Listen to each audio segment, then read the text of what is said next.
There have been important initiatives promoted to raise awareness about the impact of violence on children, to mobilize social support, promoting public discussions, and including important actions in the policy agenda of countries in this region. In many cases, there has been an attempt to develop a national agenda, to enact new legislation, for instance, to prohibit the use of violence in schools, to prohibit sexual exploitation or trafficking in children. We need to commemorate these decisions.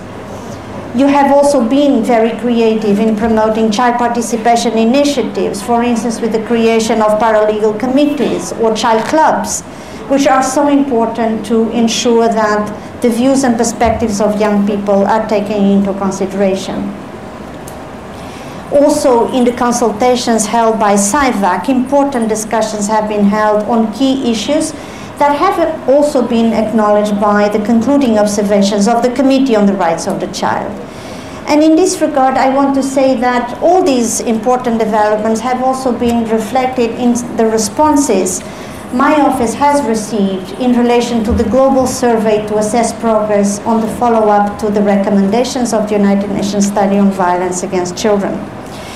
For this reason, I would like to encourage all the governments of the region which have not yet submitted their reports on this global progress survey to do so.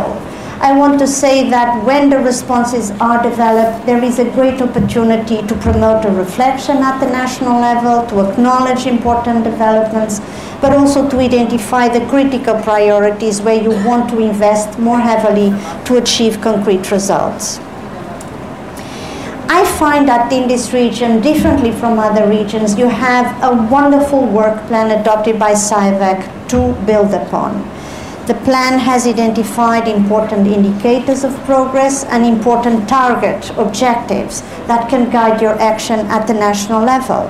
But as we heard from different speakers before me, now the great opportunity is to translate this wonderful 5-year plan into something that is relevant for each and every country. And I would like to encourage you to do so, and also to count on our support so that you can move quickly. I say all of this because we feel energized and inspired, but I say this also because we cannot ignore the many challenges that persist. And as we have just heard a moment ago, the situation of violence against children in this region and in all regions of the world is really very dramatic. You may know that we believe that around the world, from 500 million to 1.5 billion children suffer some form of violence every year. You know that violence is very pervasive, is very hidden, sometimes it's accepted by society, so it's a taboo and we don't know exactly the incidence and the magnitude of this phenomenon. Children suffer physical aggression, abuse, sexual exploitation. They suffer violence even when they are expected to be protected. In the schools, in institutions for their care, in the home, when they are working. And even harmful practices persist, as we have heard, including dowry or early and forced marriage, but also acid attacks and so many other forms that we know continue to exist. So there is a need, a pressing need to move forward. I feel encouraged by what children have told us, including in the important consultations you have promoted within the context of CIVAC.